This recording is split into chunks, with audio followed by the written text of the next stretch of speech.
আমার প্রিয়জনেরা, প্রভু যীশু খ্রিস্টের নামে আমি আপনাদের অভিবাদন করি। আপনারা সুস্থ সবল, সবসময় আনন্দে থাকবেন। ঈশ্বর প্রতিজ্ঞা করেছেন, তাই তো? আমি এসে আশীর্বাদ দিব। প্রভু প্রতিজ্ঞা করেছেন, আপনি যে স্থানে থাকেন সেই স্থানে এসে ঈশ্বর আপনাকে আশীর্বাদ দিবেন। আপনি বাড়িতে থাকলে প্রভু সেখানে এসে আশীর্বাদ দেবেন। যদি আপনি কাজ করেন সেখানে, যদি আপনি ব্যবসা করেন সেই স্থানে ঈশ্বর এসে আপনাকে আশীর্বাদ দিবেন। আকাশ এবং পৃথিবীর সৃষ্টিকর্তা তিনি ঈশ্বর। তিনি নিজে বলেন, আমি আসব তোমার বাড়িতে আশীর্বাদ দিব। এটা মনে রাখুন। সর্বদাই ঈশ্বরের স্তুতি করুন।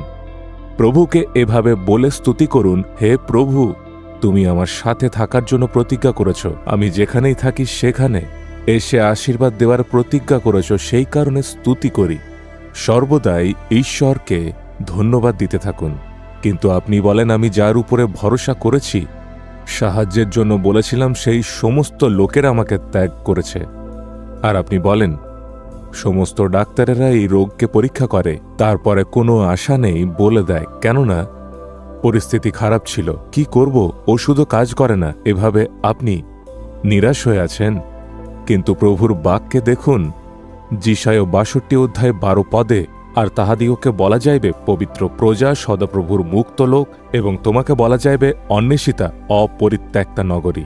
এই বাক্যের অর্থ হল এই জগতে কোটি কোটি মানুষ পাওয়া যায়। সেই মানুষদের মধ্যে ঈশ্বর আপনাকে খুঁজে পেয়েছেন আর বলেন, তুমি আমার সন্তান, তুমি কন্যা।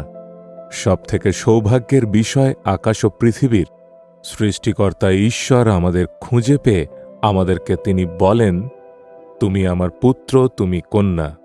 প্রভুর বাক্য বলে, তুমি কখনোই ত্যাগ করে দেওয়া পুত্রকন্যা নও।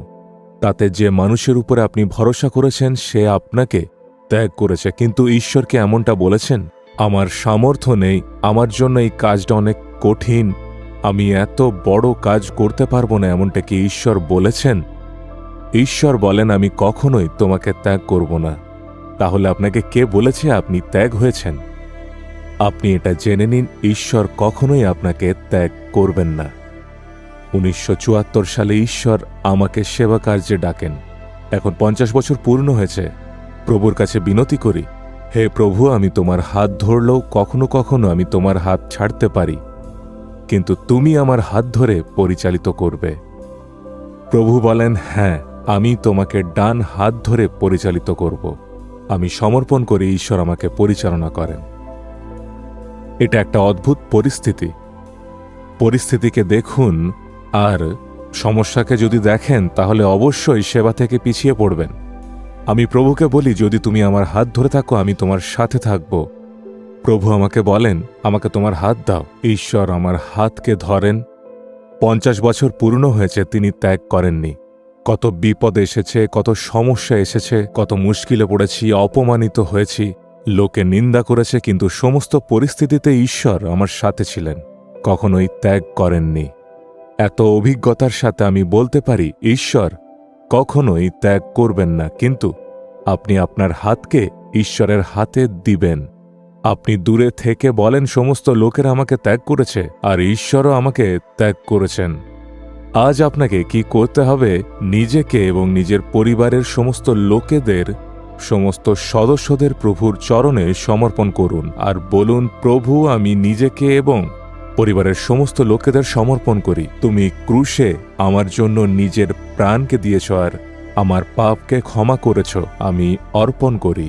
এইভাবে প্রার্থনা করলে ঈশ্বর আপনাকে সমস্ত পরিস্থিতিতে রক্ষা করবেন।